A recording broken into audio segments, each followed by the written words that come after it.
And I think we're live. Let me see. Pull up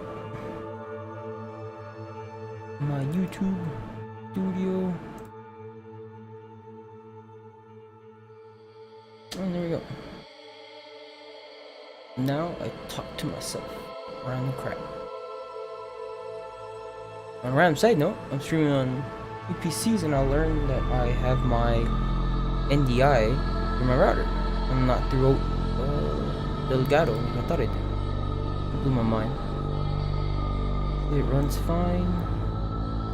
And there we go. My face is there and we're gonna do the tutorial because I have no idea what the fuck I'm gonna be doing. So much.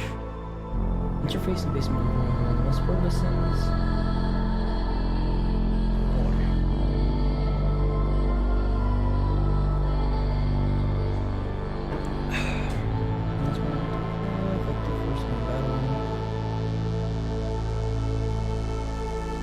Damage control, sensors on the kind of warfare, guns moving.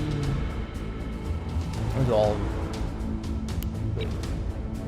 Music's on loud. I forgot to mess with the settings. Hold on, go back. Shit.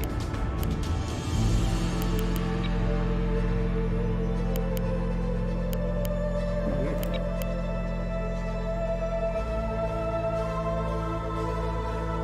I don't think I'm gonna mess with that. Load. Mess with it.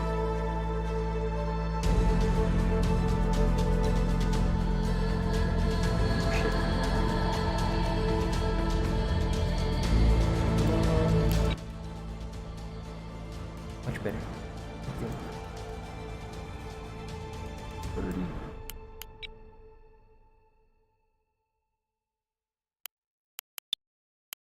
I have mods, okay. Campaign. Ready tutorials. Cool.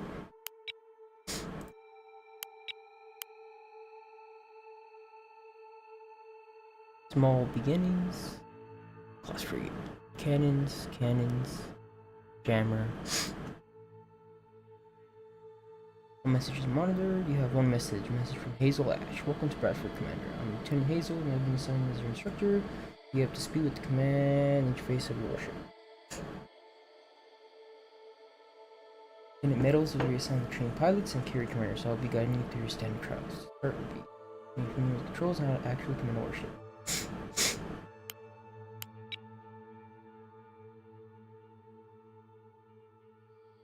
Let's go.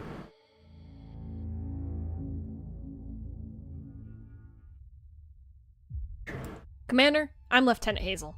I'll be guiding you through the trials to determine if you're cleared for operations. The brass has their eyes on you, so try not to embarrass me. Okay. Let's get you familiar with the view controls first. Hold down the left mouse button and drag the mouse to angle your view. Okay. Now use the scroll wheel to zoom in and out. Okay. Steps ahead of you. And most importantly, moving the view. Use W, A, S, and D to pan the view. E and C will raise and lower your view in the battle space, respectively. Thank you.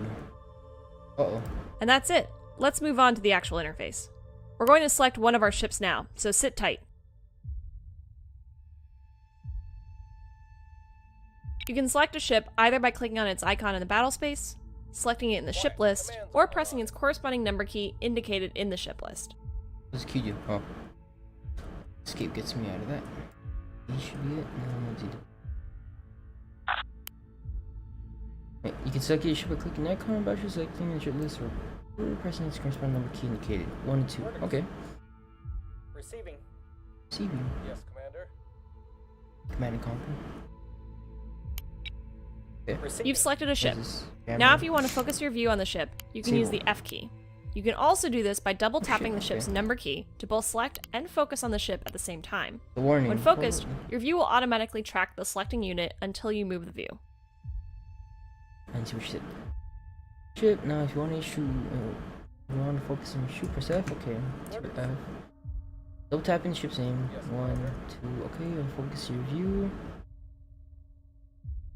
Automatic track. Select you until you move. Maybe. Okay. Orders. There's a little bit of armor right there. Ready. Grease.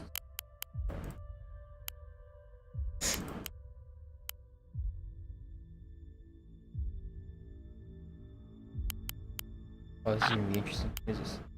Small beginnings move. Okay. How do I tell it in 3D? Oh.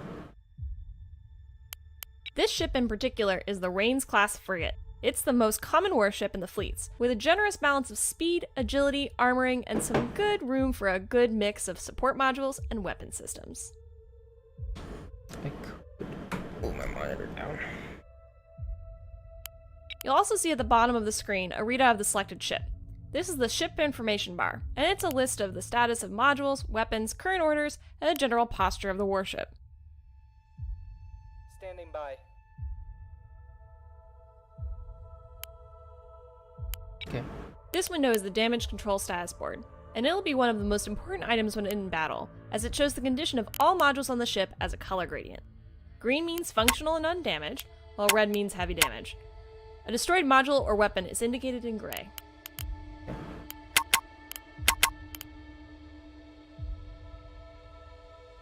Mount? What is this? Breathing, birthing? Magazine.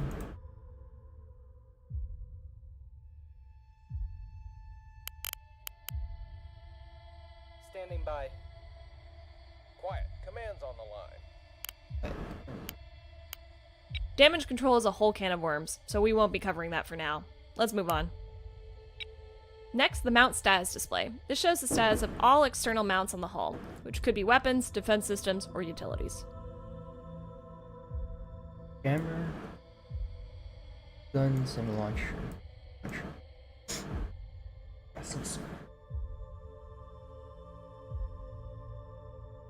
Oh, there we go.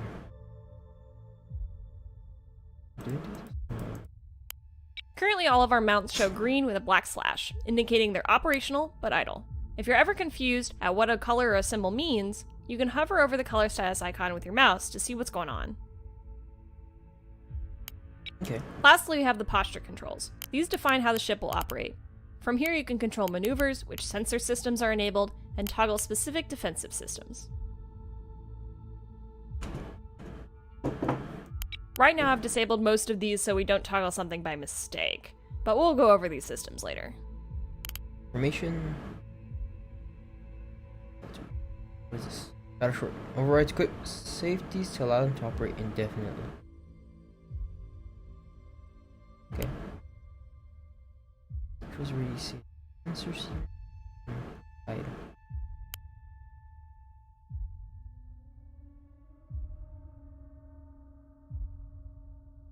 Okay.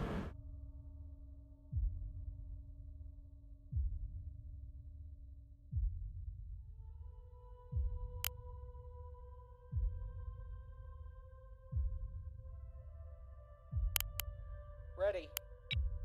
So you know how the interface works, but what about issuing an order to a ship? Segment 1, control. Ready. 1 and 2, control. Orders. Yeah. The ANS Small Beginnings is reporting that their drives are online, so we'll get that frigate into a nearby position. Command. Okay. Select the ANS Small Beginnings and open the action menu by right-clicking anywhere in the battle space.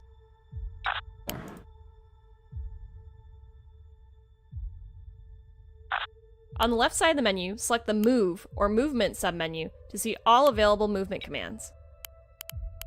The POS or Position command will order the warship to move to a position and hold there. Select position and move the Small Beginnings within 500 meters of Waypoint Atlas.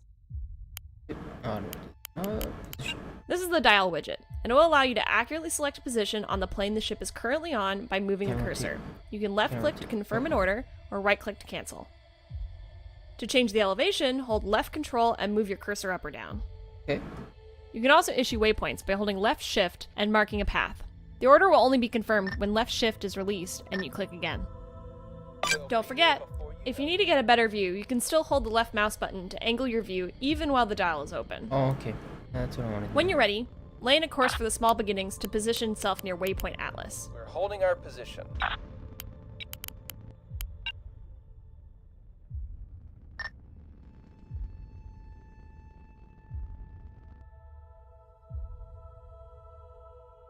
We're underway. Standing by. Standing by.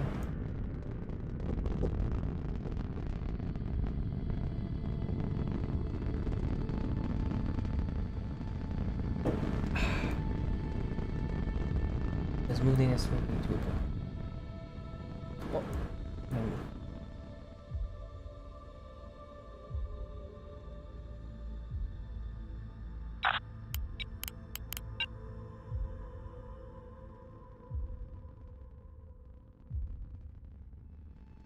Course laid in. Can I tell it to go there specifically?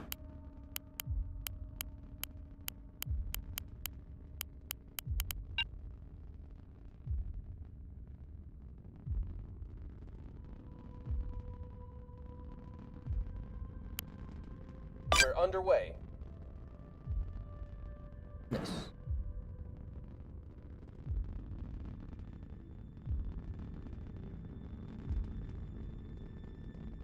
In the future, you can also use the M key as a shortcut to issue move to position orders. Now let's talk formations. Because only one ship can be commanded at a time, formations are crucial for grouping your forces and keeping management simple.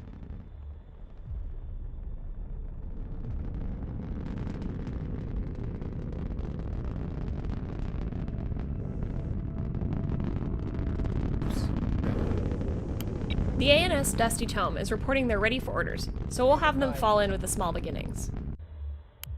Select the Dusty Tome and open the action menu. The Formation command can be found under the Move submenu and is issued with the FRM or Formation button. You can also use the keyboard shortcut Left Shift plus F key. Left shift F. We first have to designate a ship as the guide ship. This ship will be the actual leader for the formation, and all warships following the guide ship will try to copy their current orders. Select the ANS Small Beginnings to mark it as the guide. Next, you'll need to designate a position for the Dusty Tome to take up in formation. The dial functions exactly like the movement command, but it's relative to the guide ship. Pick a position for the Dusty Tome to keep station on. Oh, running. Lead on. The Dusty Tome will move into formation, and they'll try to follow the guide ship as best they can.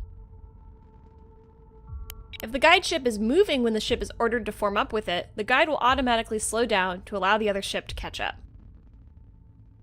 Wait, is the action range? You can have as many ships as you want in a formation, but keep in mind that there are drawbacks to having a lot of closely packed ships, beyond white-knuckled helmsmen. Spacing is key, and sometimes you need to split up. That's gonna be a crazy game. Ships near each other create a larger radar return, making stealth and evasion more difficult and allowing the enemy to detect you at a longer range. But we won't go over sensor coverage just yet.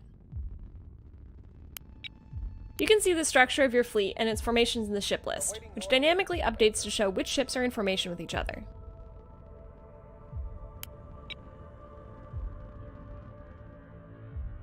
Orders can be issued to your entire formation at once by opening the action menu in formation mode. This can be done by using left shift plus right click with any ship in the formation selected.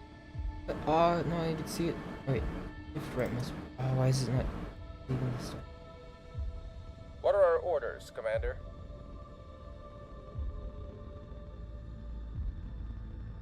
Oh, I did some. Awaiting your orders, Commander. Okay.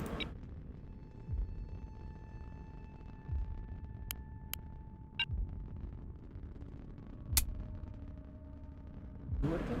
Open the action menu in formation mode. Shift. Right mouse button. Okay. The action menu will indicate it's in formation mode by displaying the number of ships the order will be delivered to. Why is it For hiding formation text? mode, Oh, don't shit. worry about which ship you have selected, as the order will be delivered to all of them. Easier that way. Movement orders are a special case, as they will always be routed to the guide ship, and the whole formation will follow them. Now let's get the whole formation moving in a direction. The Drive Course command, found in the Move submenu as the CRS or Course button, will order a ship or formation to travel in a certain direction indefinitely. Select the Drive Course command now. Do not issue the order just yet. When it comes to picking directions in space, you'll use the Sphere widget. It's similar to the Dial widget from before, but allows for choosing directions more uniformly. It can be a little tricky at first, so take your time and get a feel for it.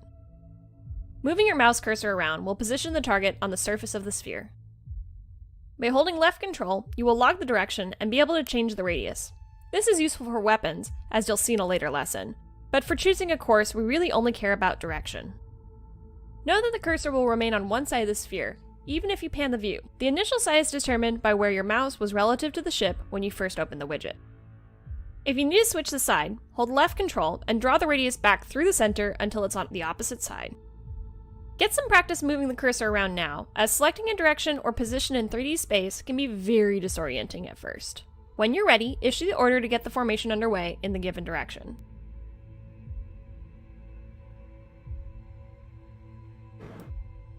Right. I'm facing. Direction I'm facing. We are on. The formation will now drive the course until told you otherwise. Careful not to lose attention and let them get too far. We've had an incident in the past, and I'm not going to fill out more paperwork. Lastly, let's break the dusty tone back off from the formation. To do so, all you need to do is select the ship and issue a standard movement order to it. That will override its order to keep in formation.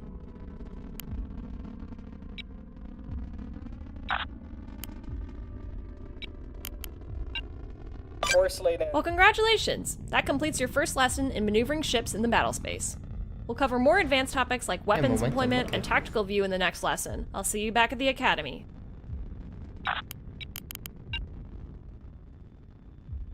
On it. Quiet. Command's on the line. Awaiting your orders, Commander.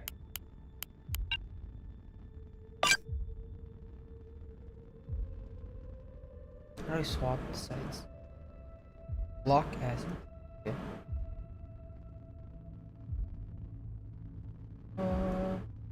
Left mouse button, nope. We're underway. Okay. Looking on this.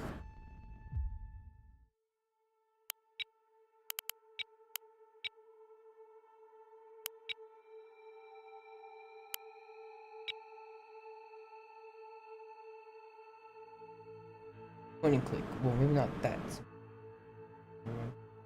Gonna be a crazy game.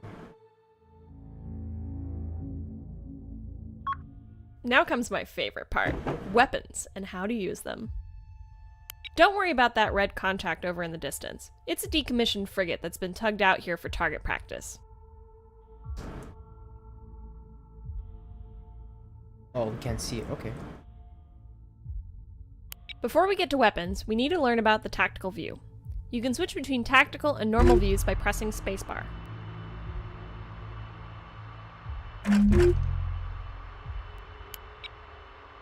The view controls here are the same as before, but you can zoom out much further and get a better idea of the situation in the battle space. Take a moment to look around now. Okay. Holy crap. Really? Space program. Oh, that's not what that is. Blue bars are on the ships.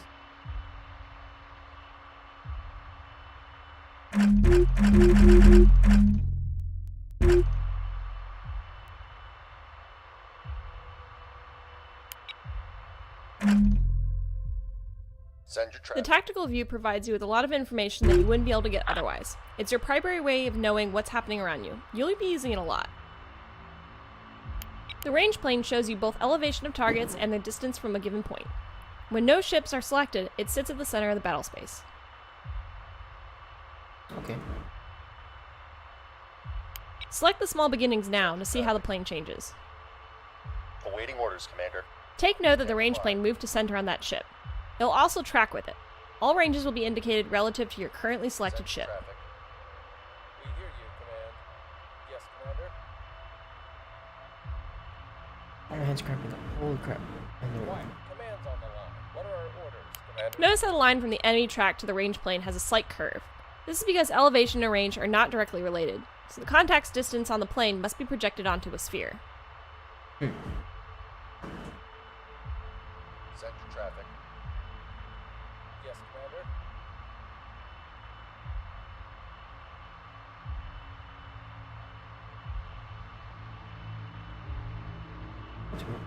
This layout makes it easy to determine the range of a target by looking at the position of the plane relative to your selected ship's capabilities. The dotted lines represent maximum ranges of your ship's systems. Red indicates offensive range, blue is sensor range, and defensive systems are green. I only have green. Wait, unless... Your No, orders, Commander. I only have green. Awaiting orders, I can see both my ships. Awaiting your orders, Commander. Ready. Green bar doesn't change, which is great. I don't have defenses. Awaiting While there are orders. common ship configurations found throughout the fleet, most ships have some unique capability. The ANS Small Beginnings is configured with 2 Mark 62 twin-barrel 120mm cannons and a 16-cell vertical missile launcher. I'm unlocking your weapon systems now, so let's put gunnery to the test with some tried-and-true naval fire. There are several ways to target weapons. The fastest and simplest is by shooting directly at the sensor track. To do this, right-click the red sensor track to bring up the action menu in track mode. Okay. The action menu will indicate it is in track mode by displaying the targets and track number in the space. It will automatically open the weapons list if there are any weapons on the ship. The active targeting mode is shown at the top of the list. Right now we are in track mode indicated by TRK. We'll talk about other modes later. Select the cannons from the weapon list and light up the target. Target confirmed. I want to see him shoot.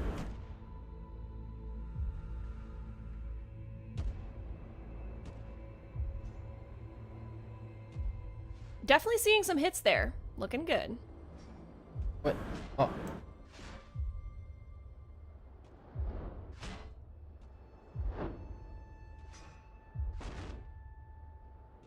If the guns can't hit a target, the ship will automatically roll itself to get currently active weapon on angle on the target. This is called unmasking. I can do that. I don't. Right now you'll notice that our fire is pretty inaccurate. This is because our targeting solution isn't using a fire control lock. The red dot jumping around near the track shows where our sensors think the target is.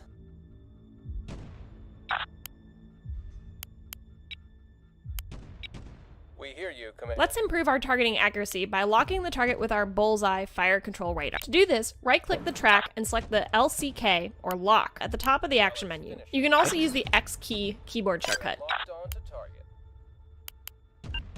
We are locked on to target. Oh, I keep forgetting Q doesn't to go up.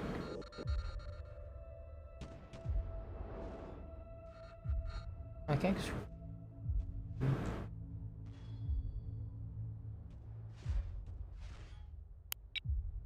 Notice the new icon on the target. This indicates that the target is locked on and is providing much better accuracy and increased update rate on the target.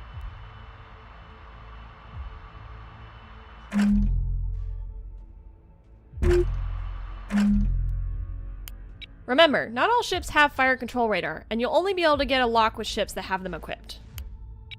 Right now we are shooting armor-piercing, AP, shells at the target. Armor-piercing is effective on armor plating, but will only deal damage to internal components directly in the shell's path once it punctures the hull.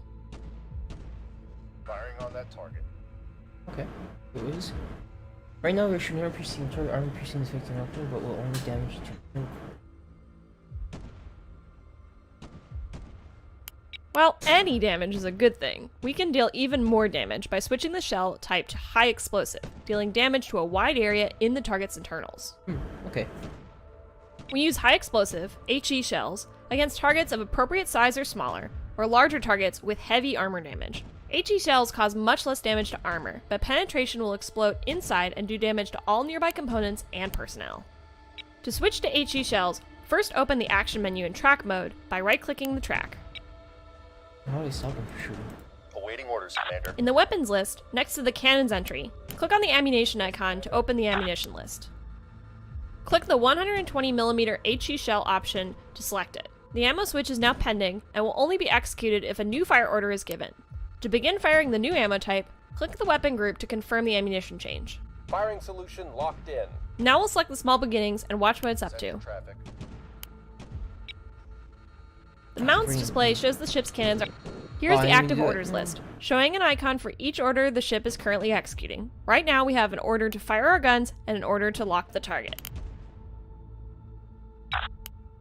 Stop him from shooting. There we go. Wait, is that it? Ceasefire. Ready. Quiet. Command's on the line. Target lock achieved. That's out of range, Commander. What the hell? Waiting orders, Commander. That's out of range, Commander. Too far. Quiet. Oh. Command's on the line. Now let's finish him.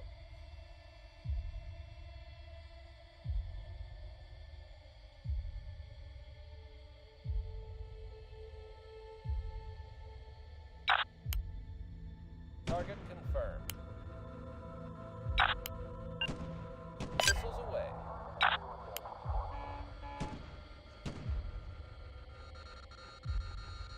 I don't think I have permissions. Wait.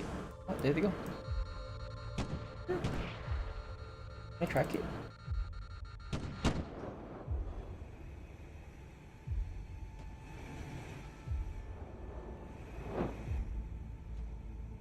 I'm sure more than one? No, I don't think so.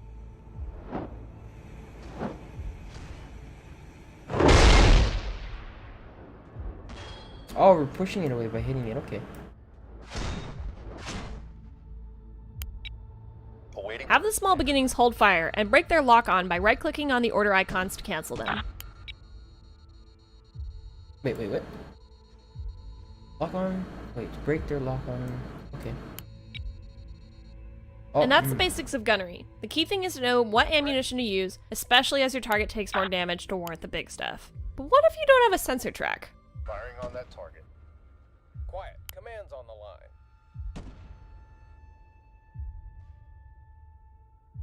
Okay.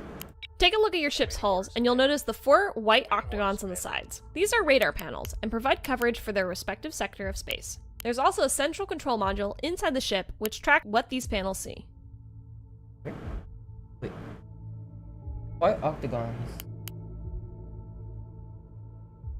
1, 2. Okay, wait. Yeah, okay.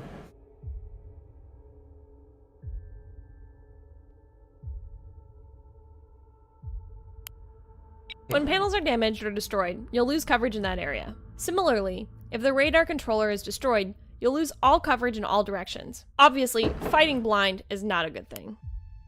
But that won't put you out of the fight just yet. Direct fire weapons like cannons can fall back on visual targeting, where the crew will provide targeting data to your guns using onboard optics.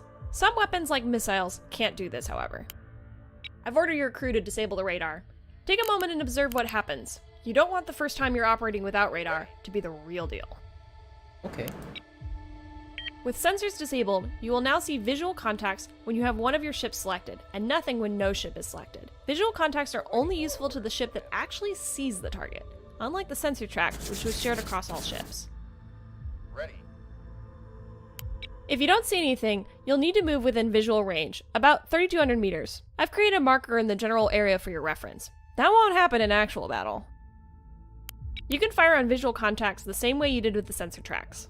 Use visual targeting to fire at the target ship with the small beginnings guns again. Shift. What? No.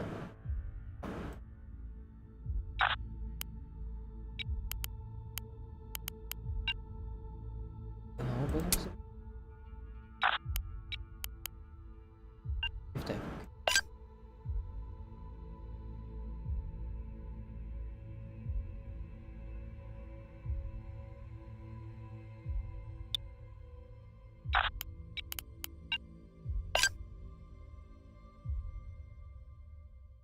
I command, assuming formation. Okay. What does it do? You can fire visual contacts and resist triggers and target fire. What are our orders, Commander?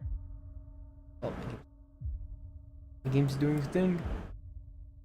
Is everything okay? Yes.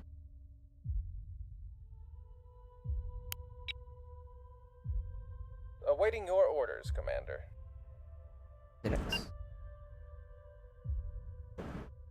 You should target visual targeting. Oh, I don't know how to do that. Awaiting your orders, Commander.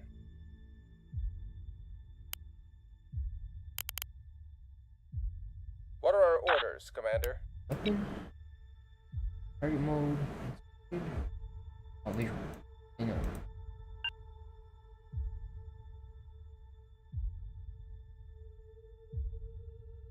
We can take him.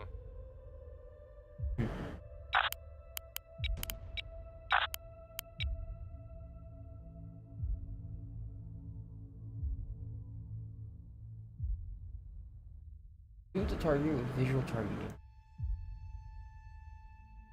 Standing by.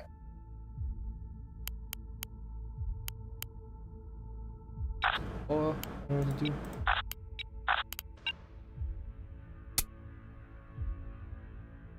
Let's move forward.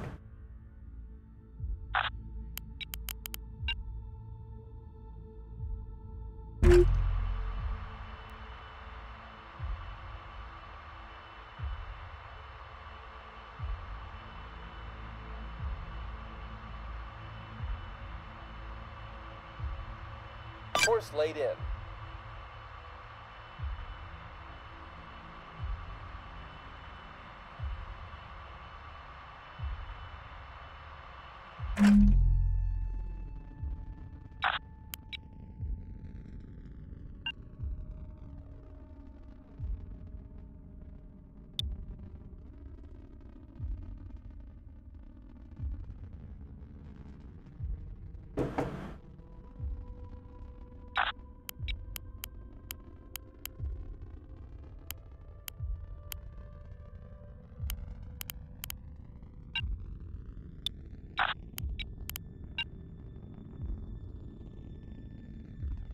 Right away, Commander. Does it roll both of them? It does so.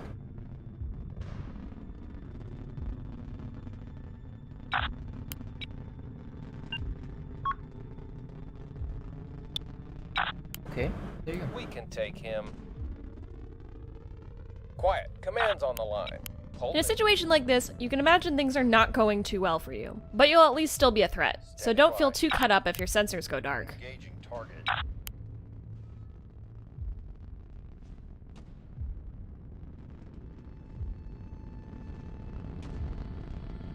Why isn't... Oh, the guns are on top.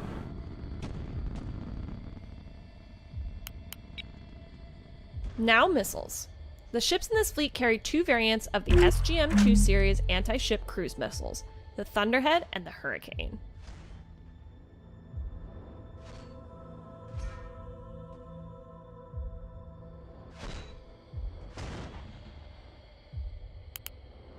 The Hurricane is a command-guided missile, which means it is guided to the target by a launching ship. If it misses the target, it will come back around and try again until it runs out of fuel, is shot down, or finally hits the target. Command missiles are very difficult to avoid. The only way to defeat them without destroying the missile itself is by destroying the launching ship or jamming its sensors or communication. Shoot the archer, as we say. The downside is that the Hurricane must be shot at a sensor track. If you lose a track, the Hurricane will be useless. Let's launch 3 Hurricane missiles at the target. Start by opening the action menu in track mode on the target. Okay. Wait. Crap. Why can't I...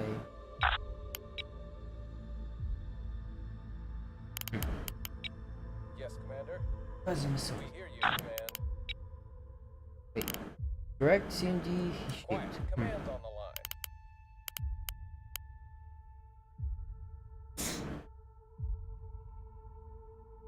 Awaiting your orders, Commander.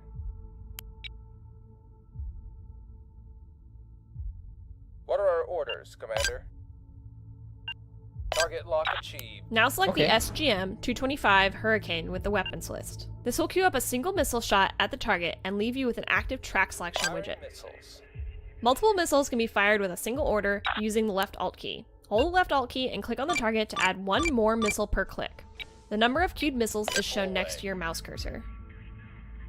To issue the order, you can either click the left mouse button with the left Alt key released, or you can press the Enter key. Once you've issued a launch order, you'll notice the mount status display will show the number of missiles that are being Sorry, spun up for a Robotech, launch. Crazy. Ah, Robotech mod would be so nice.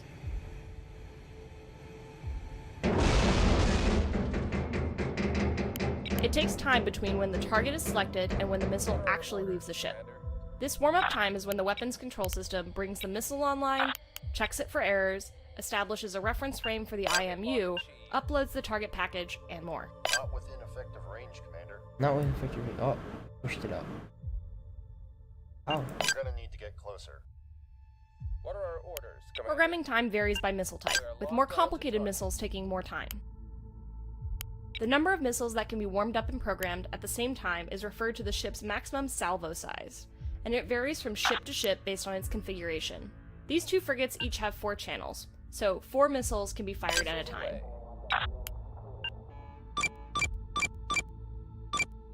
Okay, 2 salvos. Firing missiles.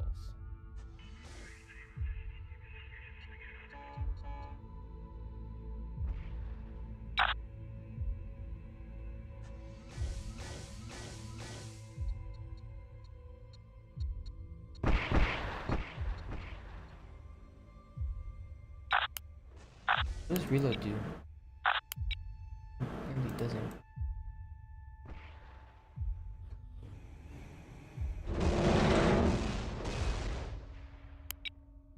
Awaiting orders. Missiles are one of your most limited and precious resources, second only to the ships themselves. They are extremely powerful, but extremely scarce. You'll need to know when to use them, as it can't be replenished under normal circumstances outside of a port. A frigate like the Rains will be crippled by only 2 or 3 missile hits, but in a real fight it will often take more than that to penetrate an enemy's point defense, which are a serious threat to Hurricanes as they tend to fly in a direct path. Yes, Commander. The ANS Dusty Tome is carrying a different missile loadout. Select the ship now so we can take a look at it.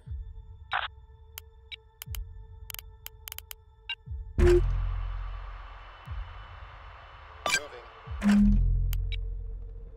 This frigate is carrying Thunderheads, an active radar-guided That's out missile, of range, which Commander. means it carries its own method for finding targets, allowing it to seek targets by itself. Wait, what is that? Active radar guided missiles. Okay. It can be targeted in the same way as the Hurricane missiles, but once it has left the tube, it's entirely autonomous. When it reaches the end of its path, it will activate its onboard seeker and begin searching for a target. Okay. The greatest benefit of active missiles is that they can be sent on complex waypoint paths, allowing for multi-angle strikes and even hitting targets behind asteroids. But we'll cover that when you get to your advanced missile trials. For now, let's just fire 3 Thunderhead missiles at the target as we did before with the Hurricanes. As easy as it is to use active radar missiles, there are some downsides to their operation. Too close. Oh, what? That sucks. The first is that the missile must find a target within the cone of its seeker in order to track and kill it.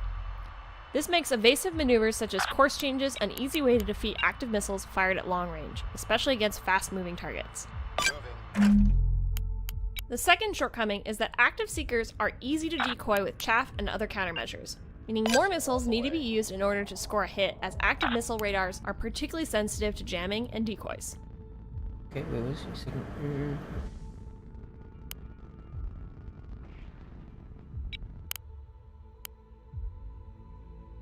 But that should do it for your weapons trial. I'll have Fleet Logistics retrieve the dummy ship, and I recommend looking into all the weapons when you get your chance. I'll see you at the Academy. Oh, before they get me out and fire all my missiles.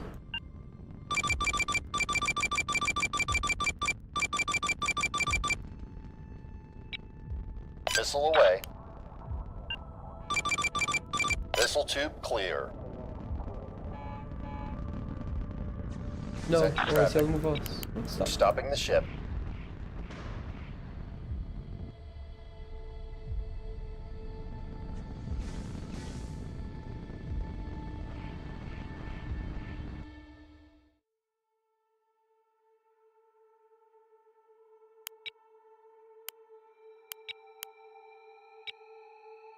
That seems to be hard.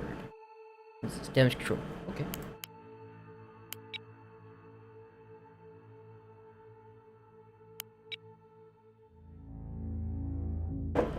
Alright, ready for something really nerve-wracking? For as long as you're out here in space, it's inevitable that you're going to take a few hits over the course of your career. In reality, the odds of us coming out unscathed of an engagement are exceedingly low. If you want to stay fit and combat effective, you're going to need to learn how to repair damage. Let's begin. To start, select the ANS Small Beginnings. I've had my boys set up some simulated scenarios for us to cover. Just stay cool, you'll start seeing some damage come up. For the purpose of this training exercise, I've just simulated damage in 3 of the Small Beginnings subsystems: Mount 1, the main radar controller, and the Combat Information Center. Okay. See.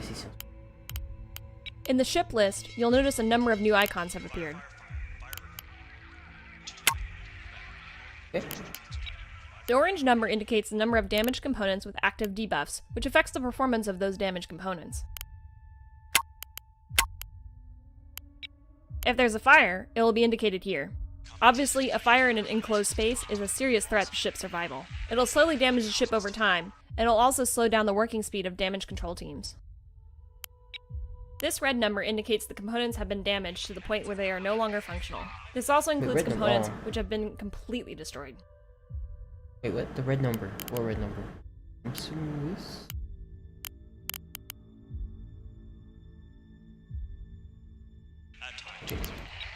The red chevrons indicate the ship's command system are not operational, meaning they are no longer receiving any orders.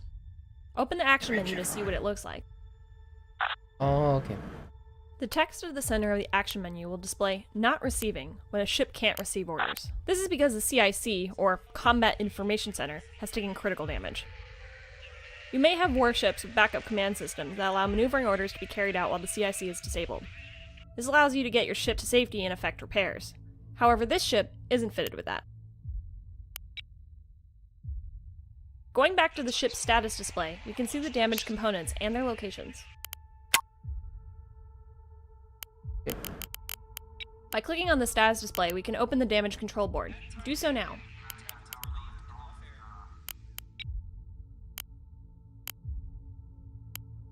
The damage control board will show all of the components installed on the ship and their current status. You can Oh, use so the they filter just buttons at the automatically top do it? to suppress things that you don't want to see. Stations restored with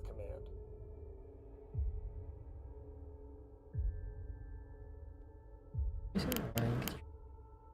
Your damage control officer will automatically prioritize repairs based on how important a component is.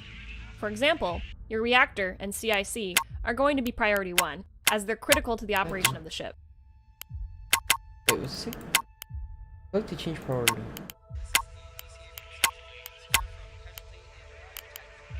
If you have your own priorities, you can click on one of the items on the board to prioritize it manually. Prioritized items are highlighted in blue. Keep in mind that changing priorities frequently can cause teams to move around a lot, which wastes valuable time that could be used for repairs.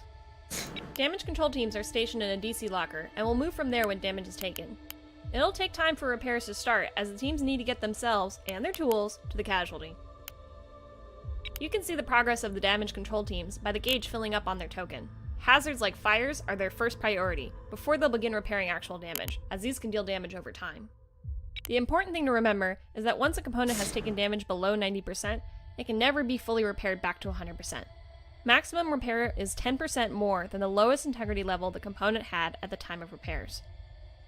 Okay. We'll let your teams work before we continue. Let's do 2 more drills. The first is a component restoration exercise. The CIC is now destroyed, with the integrity at 0%. Repair teams won't begin repairs to get it operational again, without you explicitly telling them to do so. Wait, what is it? Shift click your store. You'll need to get it repaired. In the damage control board, find the CIC and use left shift plus left click to order your repair teams to start working on it. Once it's repaired, the ship will be able to receive orders again. Oh, this game's crazy. This must be done manually, because restoring a component is a time and equipment-intensive process. The equipment to do so is stored in the DC locker, and each locker only holds enough materials for 1 or 2 restorations. Although the CIC is disabled, and this ship can't receive orders to move or fire, you will always be able to prioritize damage control to attempt repairs. But this means that your repair teams are extremely vulnerable. They're moving into parts of the ship that are actively taking enemy fire, and could very well be killed. If all the personnel on a team are killed in action, you'll lose the team completely. If you run out of repair teams, you won't be able to repair at all. You can't replenish teams outside of a port, so keep that in mind. We'll wait for your teams to finish their work, then we'll continue.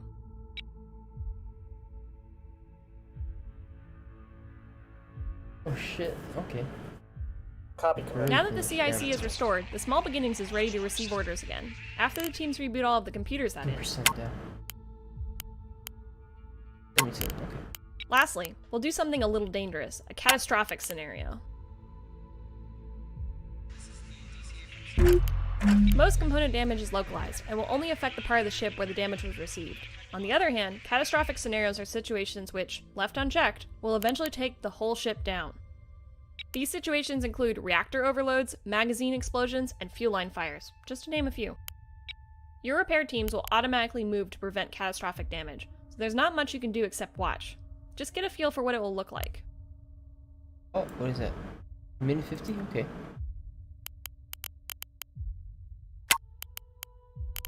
Your damage control officer will always prioritize repairs for a situation like this. The ship's survival always comes first. Notice the flashing warning icon in the ship's list. Below the icon is an estimated countdown before the situation gets out of control. If you don't know what's wrong, you can hover over the warning icon to see a tooltip.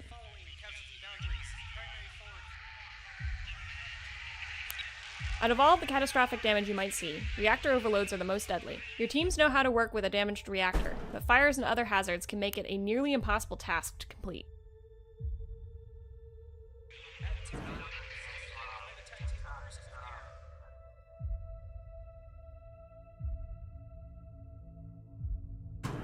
Should the reactor go critical, you'll see a reactor bloom with a blast radius of about 1.5 kilometers. Standard doctrine states to move all of the friendly warships out of the danger radius of a ship with an impending reactor overload. Aye, aye. Full power. Be careful around enemy wrecks as well. Your weapons could have damaged the reactor housings, and you'll get little to no warning before they go off. How's it looking?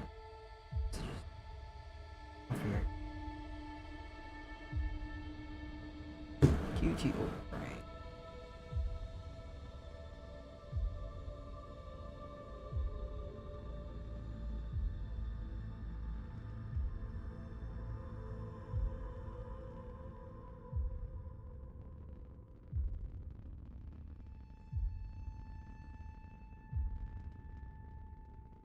But Commander, that's it for your That's a damage 5 control by trials. 5. Just keep an eye on your teams and be smart about their movements, Can I and fire you'll from come out these? just fine. I don't think I Remember, have the ship's options. survival always comes first.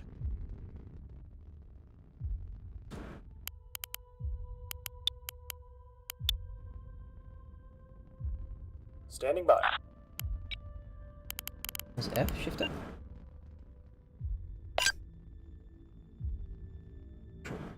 Forming up. Send your traffic.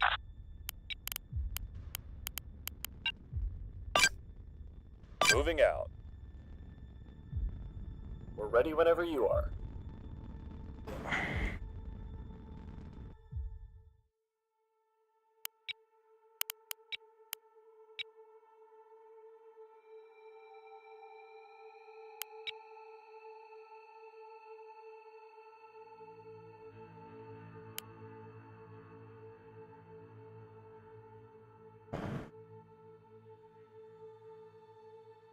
I didn't do it.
How long has it been?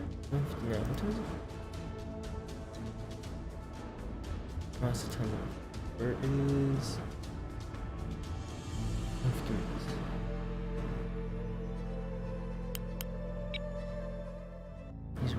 control.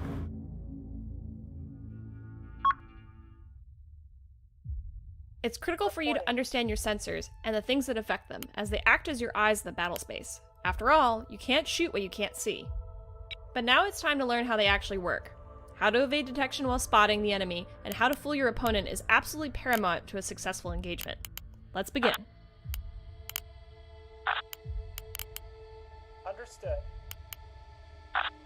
Oh, I don't have that. What is it, burn? Oh.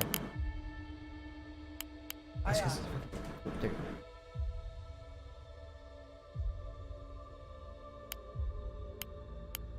Select the ANS Small Beginnings. The first thing we'll talk about is your signature size and methods of signature control. Reporting. Active sensors like radar detect enemy ships by bouncing radio waves off of them. The physical size of your ship, combined with the angle of surface and the cross-sectional area from the viewing angle, affect the size of the returned energy. In other words, the same ship will appear on sensors at a longer range if its broadside is facing the enemy versus being bow on.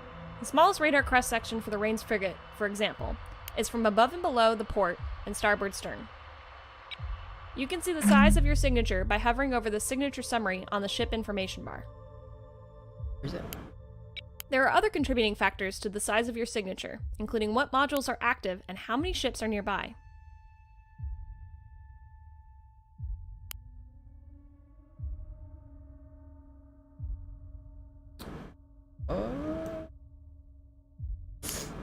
Right now, there is another ship nearby, which is boosting the size of the radar return and making it so the enemy can see us at a longer range.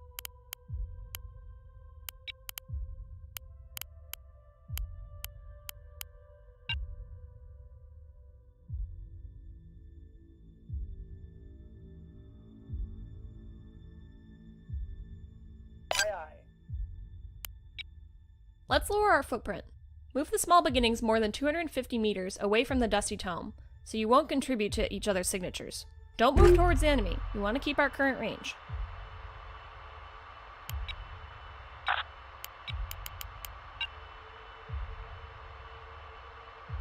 Aye, aye. 11 seconds. Proceeding.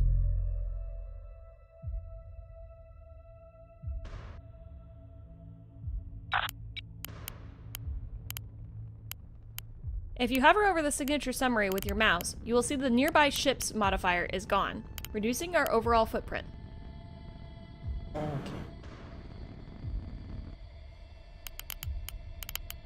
It's good, but we'll need to do better if we want to hide ourselves from the enemy.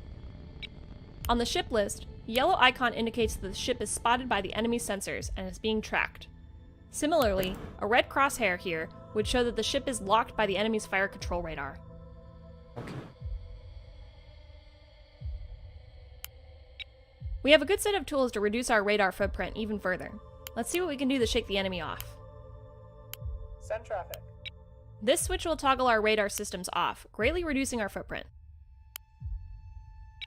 This switch disables our communication suites, which can provide a modest reduction in our signature size. Go ahead and turn off both of these now, and see how it affects our signature size. So that's You may be surprised to see that even with your radars off, you are still seeing tracks. This is because the ANS Dusty Tome still has the radars and comms on, and is transmitting tracks to the small beginnings, sharing their own data. Hover over Signature Summary with your mouse to see how changing these emission settings altered your signature. Ready.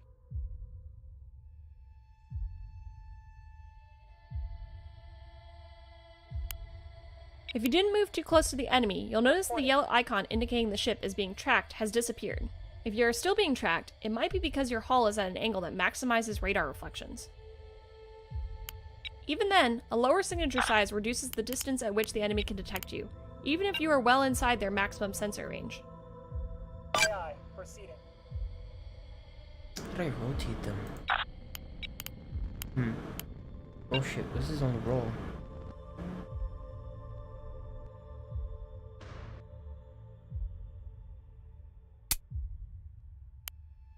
Disabling emissions also has the added benefit of making you undetectable by passive sensors. Passive radar sensing is typically able to detect you 125% further away from your maximum radar range, so being invisible to it has an obvious benefit. On it. The downside, of course, is that turning off your radars means you can't detect threats as easily. Similarly, disabling comms means that the ship is no longer transmitting any tracks it sees to friendly ships in the fleet. Ships with their comms off will still be able to receive tracks from other transmitting ships, so they can act as a silent shooter. Go ahead and re-enable both the radar and the communications on the small beginnings. Send traffic. Now it's time to experience what having your sensors jammed feels like. Locking that target.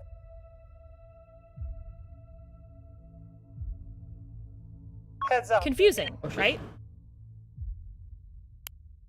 The enemy jammer is saturating our radar with radio waves, making it difficult for our systems to find legitimate contacts. This noise of contacts is what we are seeing, instead of the real radar picture. Notice that we lost track of the ship in front of us, but the one on the right is still clear as day. This is because jamming only affects the area around the direction that is being jammed. Keep this in mind when you're trying to use jamming to protect your own ships. Okay, so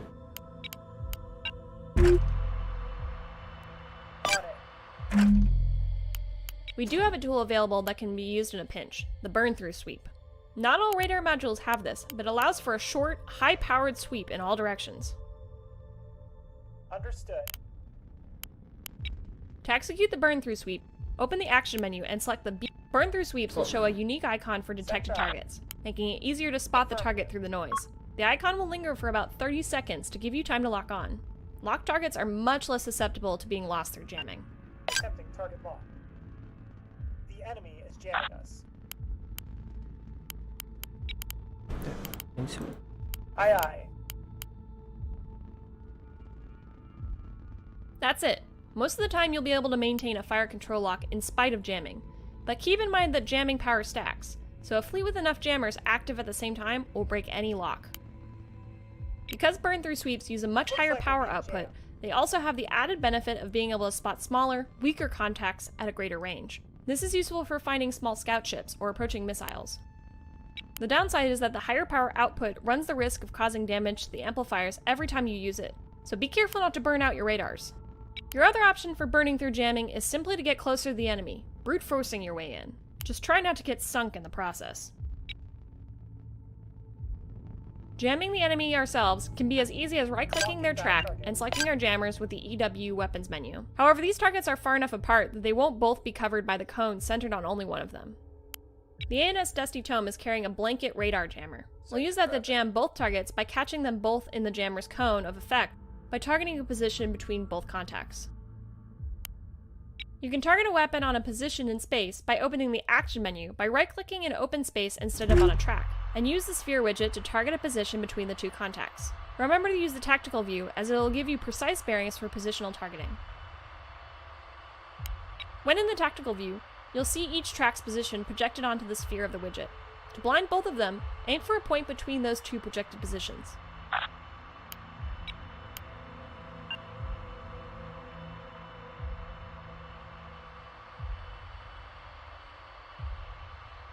Oh, how high they are.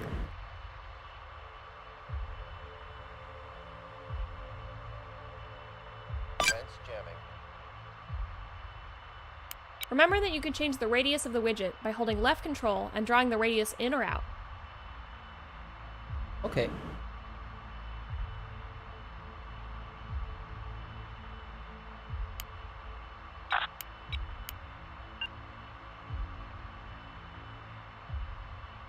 Buzzer active.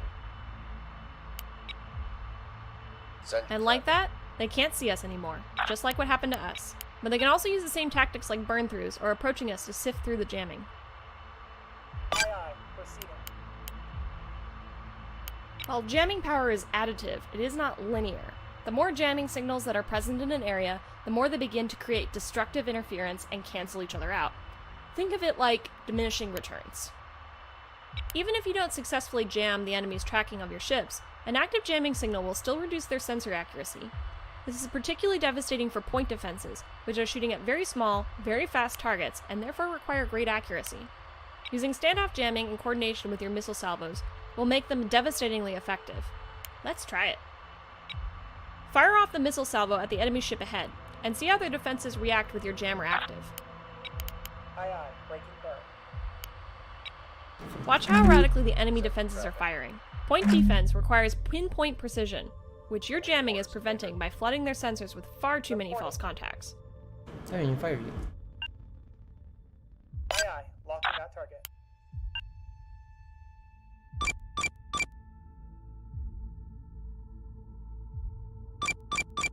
Solution locked in. When using jamming to cover a missile attack, you'll still need to watch out for airburst point defenses like flak guns, as they don't require much accuracy.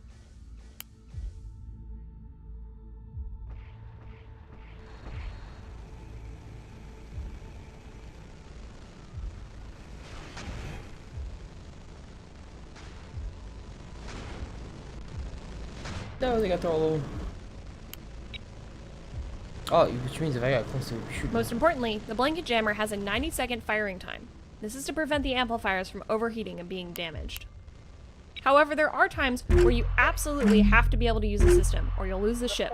In that case, you might not care whether the module destroys itself.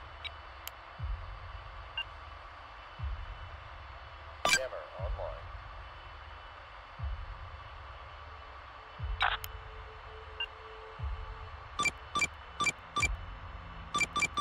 Solution locked in. This is what Battle Short is for. Select the ANS Dusty Tome if it isn't already. Ready. This is the toggle for the Battle Short mode. When this is on, all equipment safeties are disabled, and the equipment will continue to run until it destroys itself. Reserve it for emergency use, or you'll hear an endless litany of profanity from the damage control officer.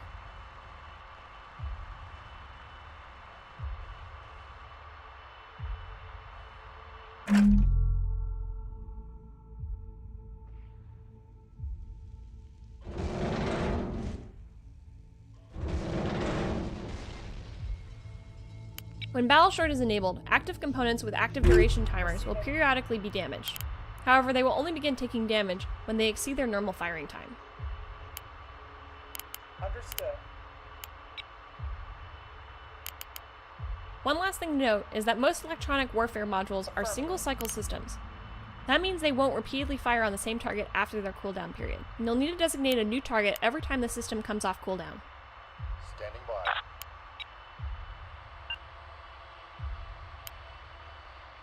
Oh.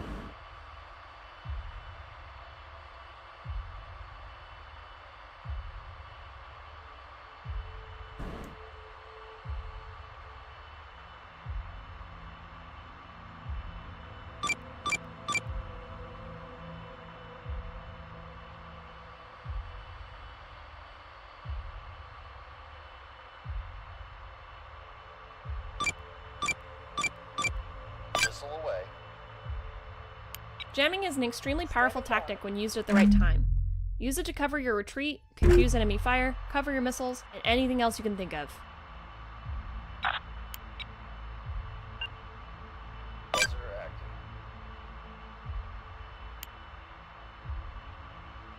Receiving. Oh, these are still in missions. They run too past them. Oh, yeah, it does. With that out of the way, that should do it for sensors and EWAR. Ready. I hope I made it easy to follow, because the guidebooks on these are nightmarish. I'll see you back at the academy. Missile on the way. Target confirmed. Missile away.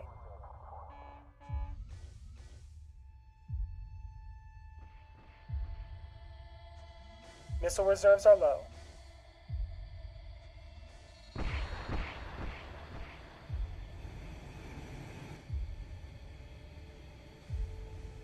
Missile reserves depleted.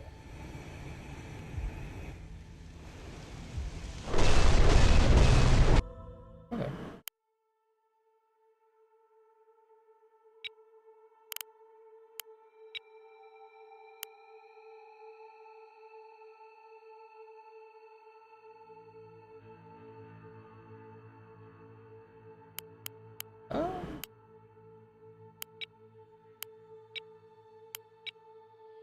I think that's it for now.